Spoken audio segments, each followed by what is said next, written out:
The 2021 film Dune is based on a 1965 novel by Frank Herbert. The book and film explores politics, human emotion, ecology, technology, and religion. Why were these inserted into the plot, and what was Herbert trying to say? According to director Denis Villeneuve, a key aspect of Dune is the human emotion which makes Paul's story arc a coming-of-age story. In both the novel and film, Paul is faced with challenges that require him to grow up a little faster than expected. So how old is this kid supposed to be? Looks like he's mid-20s or something like that, but is he supposed to be playing somebody younger? I don't know if they actually ever said how old he was. I would imagine that he's probably supposed to be late teens, maybe? Mid-20s. The 1965 film, he was 15 years old when he was introduced. Oh, there you go. Okay, so yeah, he's still growing and learning. Okay. So yeah, this would definitely be a coming of age story, especially if you know the entire book or movie from the 80s, because there's a lot going on. Now, in the first movie, I think he matures with the aspects of life. His father just died. A lot of his friends are lost. All of his possessions, he's stranded out in the middle of the desert with big worms trying to eat him. So it's being forced to kind of grow up fast. Yeah. Him and his father were talking at the beginning, and he was teaching him how to be a leader and everything like that. So he's getting the building blocks to grow fast, but he's trying to grow as a normal teenager, I'm sure. But once everything happens, he's forced to grow up quick. Yeah, I mean, he's being prepped for his future life. He's going to take over for his dad at some point. They're teaching him how to use weapons. They're teaching, you've got to be a leader. You've got to rule these people. You've got to know how to be a diplomat. You've got to know all this stuff. So they're prepping him for it.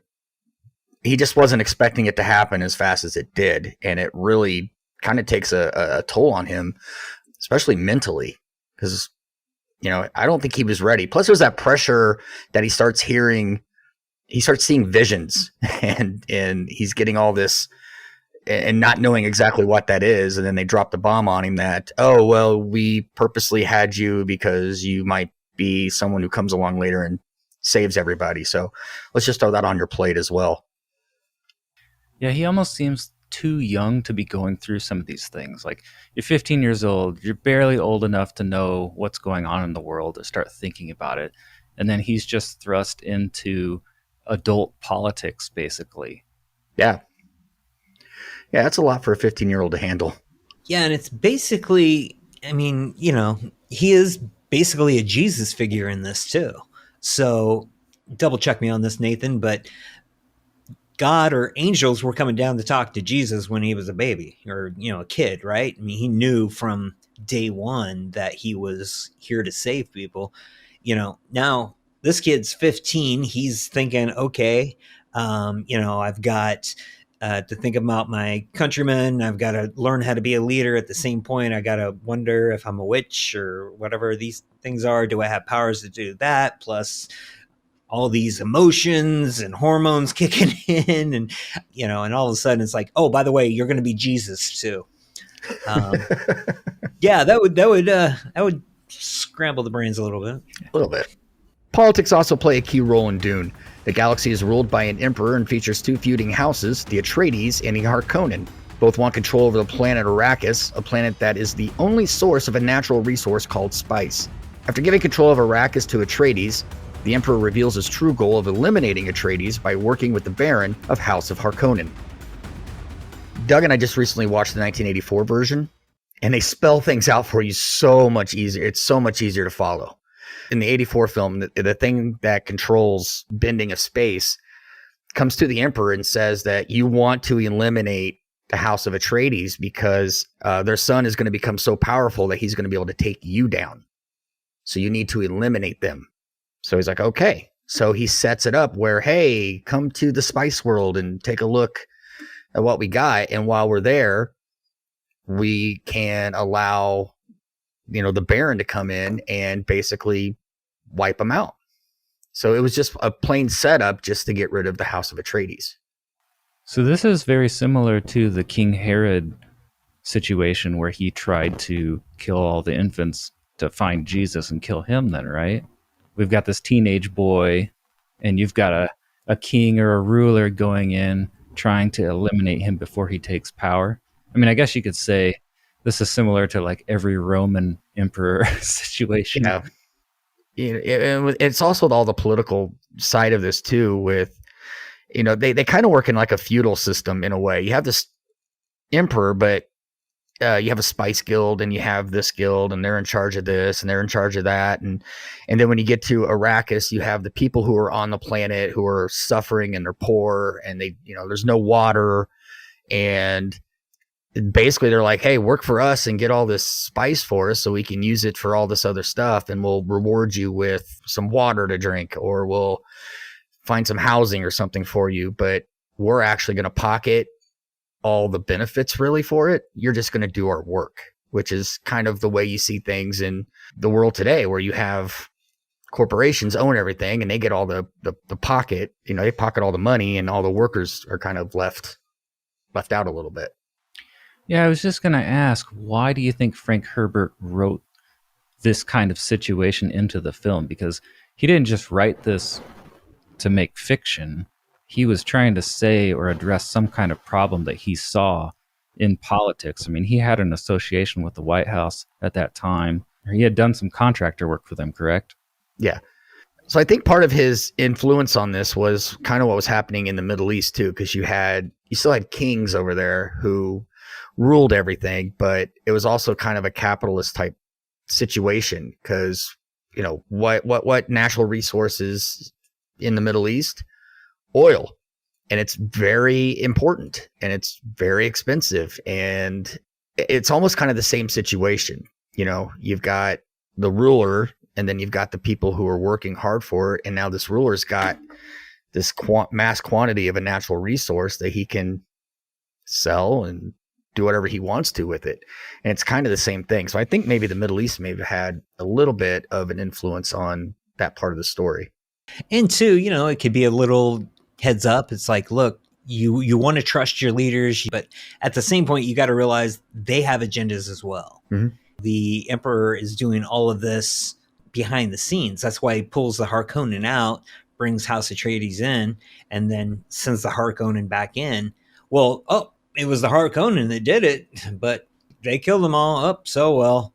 So yeah, it's one of those things where, I might just be saying, know your leaders, trust your leaders, but at the same point, realize that something could be going on underneath. There's always a power struggle. Always. When Herbert wrote this book back in 1965, there wasn't a lot of technology around for him to get inspiration from. The ideas he came up with are fairly sci-fi, but what other ideas that you found in the book and then eventually in the movies that he came up with in 65 do you see affecting us today in 2024? So this film takes place in what? 10,000 something is the year of it, right? Yeah. So obviously their technology in this is going to be a lot more than what we have today. They have found a way, and it's all because of the spice. It allows them to fold space so you can go instantly from one side of this galaxy to the other. Like, you're there.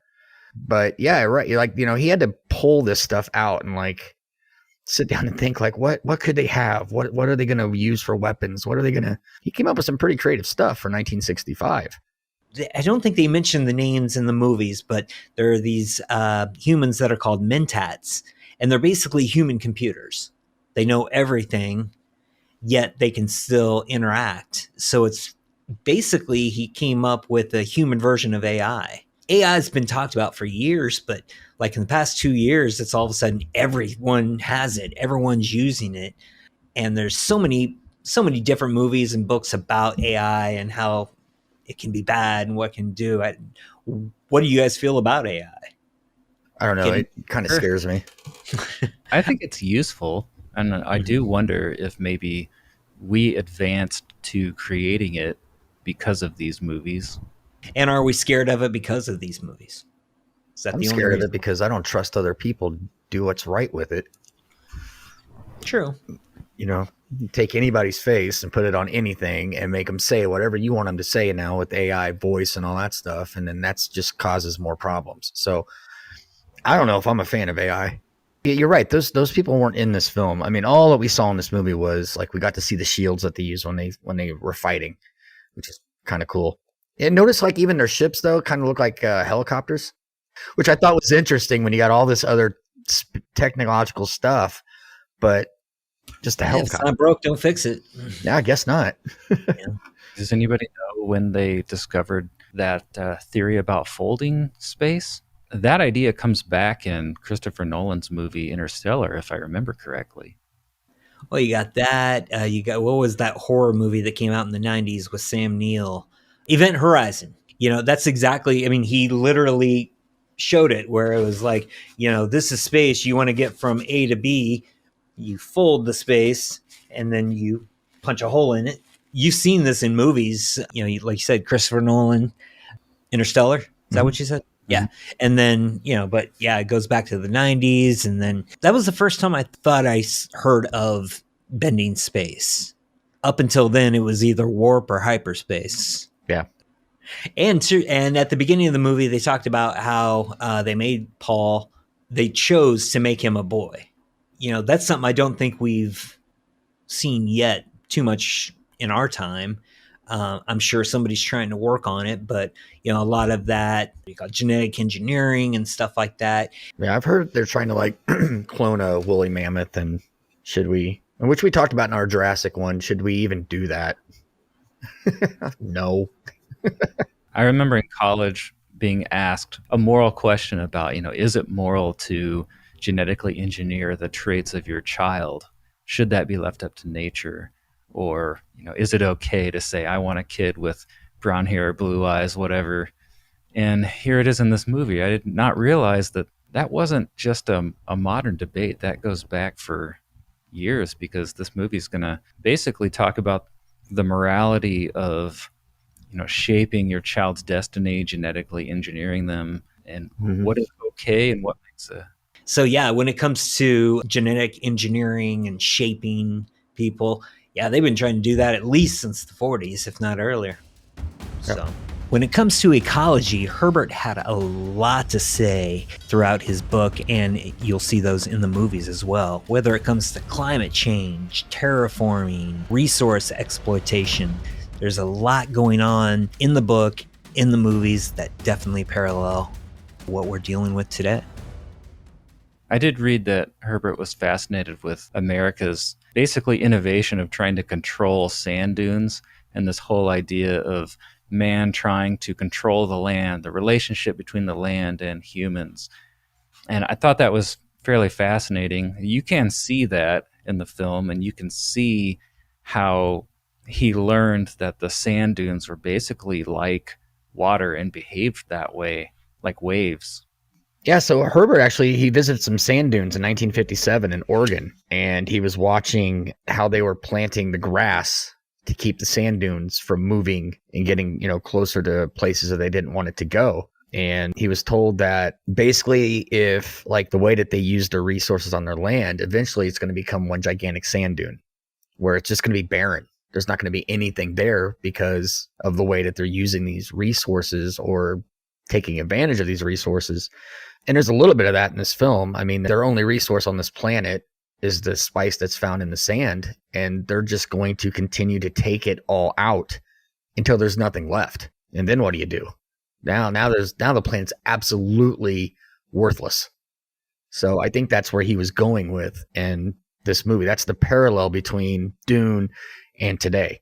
Well, in the movie, they were talking about, obviously they were trying to get the spice up, but eventually terraforming the planet, making it a livable planet and everything like that.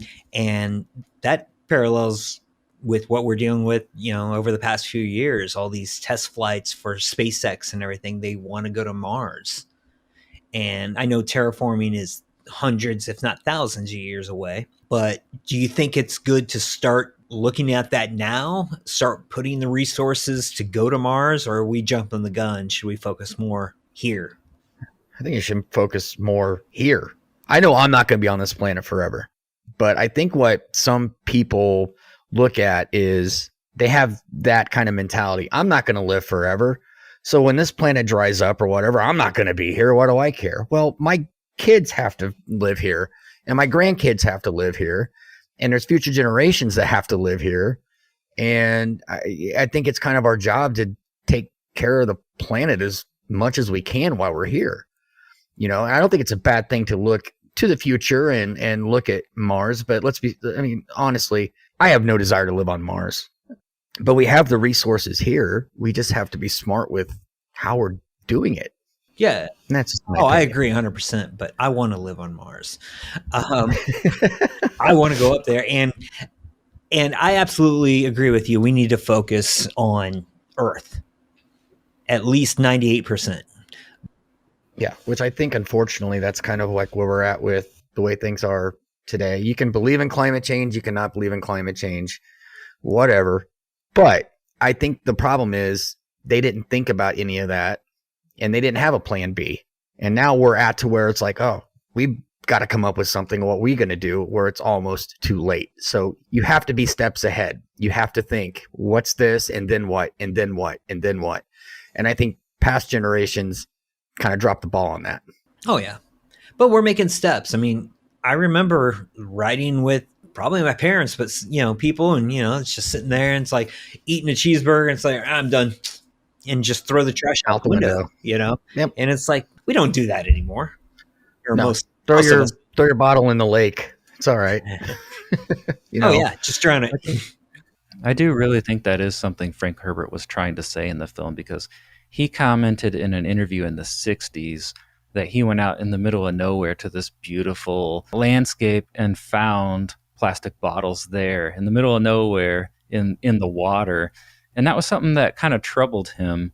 And so that was part of the inspiration behind this film. He was originally just going to write a paper about sand dunes and man's relationship to the environment, and it just kept growing and growing, and then it turned into this movie. With Dune, Frank Herbert set out to comment on some problems he saw in the world stemming from religion.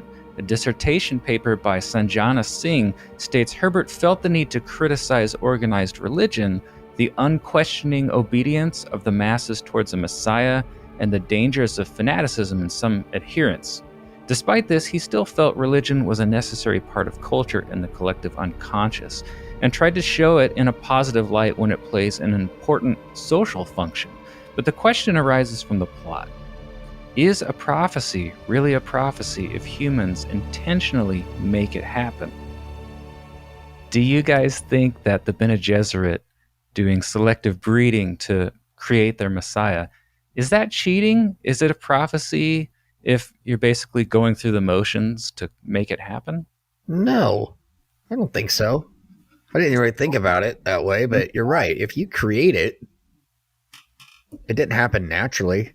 It should happen naturally. Yeah, but if... Isn't the point of a prophecy is like God's supposed to make it happen? Right. Well, what's saying God didn't say you marry the Atreides dude and you have a boy?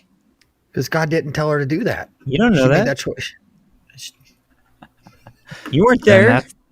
I don't know. I think that if it's manufactured, it's not. It'd be like, oh, it was prophesized that this team will win the World Series, and then you find out that everybody cheated to make sure that it happened. Well, then it didn't really happen. Well, I thought it was interesting that the Bene Gesserit expected their Messiah to be a female. That's what their prophecy said. And here's Paul. Now they're saying he's the Messiah. His mother thinks he's the chosen one, but he's a male. And she's just kind of overlooking that he doesn't really fit the bill there. So I wondered if that was some kind of commentary on overlooking parts of religion that, like forgetting about love your enemy as a scripture, but embracing some other one. I can see how that fits in. Is it maybe something like using religion when it suits you, but not really living by it or something? Yeah, it's but that's basic sinning. I'm sure we all do it all the time. Now, sometimes we don't think about it, but other times, it's just like, I'm doing this. I know it's wrong, but you just kind of go through with it. So I see what you're saying.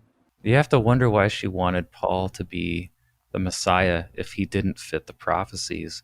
Was it bias? Was it a desire for power? Because she's contradicting her own beliefs. So, Now I mean, that represents remind me religious again. corruption. Did the prophecy say that it was going to be a male child or a boy or a man? They drop one line at the beginning. They say, but the prophecy says we should expect a female. And they're trying to tell her, like, your son doesn't fit the bill. But then he passes their test, but he doesn't fit their prophecy. So it's like, Yeah. She was told, the mom got scolded for having a son. Yeah. Well, Because that whole race, like, we just have girls. That's what we do. But it never really explains why she wanted a son, Well, unless her husband wanted a son. She gave him so he did it for she gave her him or for him. a son, yeah, so he could have an heir. Okay. So I don't think she was trying to cheat to do the prophecy or anything. I think she was in love with Oscar Isaac. yeah, and she wanted to give him a boy because that's what you wanted. That's what they wanted back then. You wanted that male child to be the man of the house for, to help protect when the father's not there or something like that. So back in 65 when he wrote this, it makes total sense. Of course, the king wants a son. He needs an heir. He wants the family bloodline to continue. So I need a son. And she's like, oh, well, I have magic powers. I can do that. So yeah, I don't think they were trying to change any prophecies or cheat a prophecy. I think she was just like, I want the man I love to have a male child because he wants one. Okay. I think that's why. Look at it that way. I can agree with that. I mean, it's a very religious movie. A lot of spiritual themes. I mean, Paul's basically Jesus. Prophecies and things like that. You hear about stuff like that in the Bible all the time. So, a lot of parallels with that. Child being well, I'll tell you born my to theory. save. I think it might be a clue that Paul is being set up as a false Messiah figure.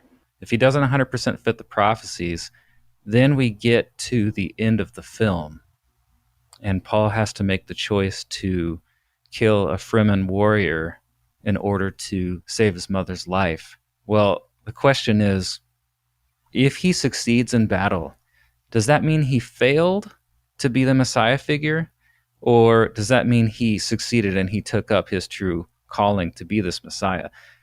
The whole desert theme, Herbert chose that because a lot of religions, ancient religions, were started in the desert. Desert represented exile. There's a famous story about Jesus going out in the desert to be tempted by Satan for 40 days. And then after that, he goes back into the city. Well, here you have Paul out in exile in the desert. He's tempted to kill a man. He tries to resist. He tries not to do this. He ends up giving in to killing. So is he or isn't he a failed Messiah figure?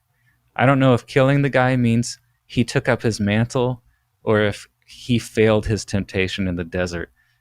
If you pair that with the not matching up with the prophecies thing, I almost think there's a false Messiah figure theme going on here. That's possible, but I mean, when he started the fight, the Fremen said that's their way. So Yeah. it's like, this is how we do things. If you want to be a part of us, you have to do that. And so I think he succeeded. I'm not saying go murder, go by any means, but, he was protecting, like you said, he didn't want to do it, but that's their way. So he was like, okay, I have to. Otherwise, we're stuck out here and we die. So yeah, I think that being their way, I think he succeeded with that. But two, it comes down to family. All right. It's not just him. If I don't do this, my mother will not have a place to stay and we both die. So I'm protecting my mother and would like to believe I could do the same thing. I'd probably lose the fight, but I would still try to save. So, I wondered, did he really not have a choice, though? Could he have done something to that guy so he couldn't fight, but yet he'd live? Was there really no other choice to kill? Again, it comes down to this is their way. It may have been, well, you didn't kill him. That's our way. So have fun with the worms. There's no such thing as defeat. Yeah. In their culture, there's only death. Could be. One of the other influences on his take on religion in this film, and I mean, they don't go right out and say it, but this is coming from Herbert himself, is that he did look a lot at the Middle Eastern religions as like Islam. And what Paul actually did in this movie was not really a crusade. It was more of a jihad, which doesn't sell in Hollywood. If that's what the bad guys do, right? But the term itself has a lot of different meanings. It could be a root. At root, it means to struggle or exert oneself. It could be like you're internally against one's own evil, externally against oppression, or even intellectually in the search of beneficial knowledge. So that, I think, and that is what he was actually going for. But he also knew that if I'm going to sell, I can't really use some of those words because that's not what sells over here. So he had to actually kind of change that around a little bit. There's an interesting parallel here because in the Old Testament and early New Testament period, people were expecting in Rome, the Jews were expecting a political Messiah. They wanted Jesus to be someone who would go overthrow Rome and free them from their political problems. He wasn't interested in that. And you do see Paul struggling with that same thing. Like everybody wants him to save them from their political problems. He doesn't really want to be in this mess. He kind of succumbs to it in the end in this movie, but he is forced into a role that maybe he didn't choose. And I definitely think there's a moral dilemma going on. The film's asking you to think about, is it moral to do this to someone or choose the path, predetermine the path for your child, or because he's thrust into a role he probably doesn't want to be in. There's a lot of takes on that because to this day, there's still arranged marriages and things like that to make alliances. So you gotta imagine some of the children that are growing up and they know growing up they're going to be married to one of these women, not quite sure which one, whatever they need at the time. And he's just going to have to deal with it. So, but again, they're brought up like that. All this was thrust at him just 2 days ago. He was a teenage kid learning how to fight and everything like that for something that he's preparing for years and years down the road. And he's going to be much more mature and better fighter and all this stuff. And then all of a sudden it's like, nope, you got to start that now. Go. So yeah, he is going to struggle with a lot of that. And, you know, he definitely did in the movie. Major expectations to live up to. Mm-hmm. How will these plot elements play out in the sequel Dune 2? Find out in our next episode and hit the like and subscribe button. Why were these inserted into the plot, and what was Herbert trying to say? Perfect. Find out next on Movies Are We're watching those. What's our channel called? Movies that thing. Movies we watch and talk about stuff and talk about with spirits.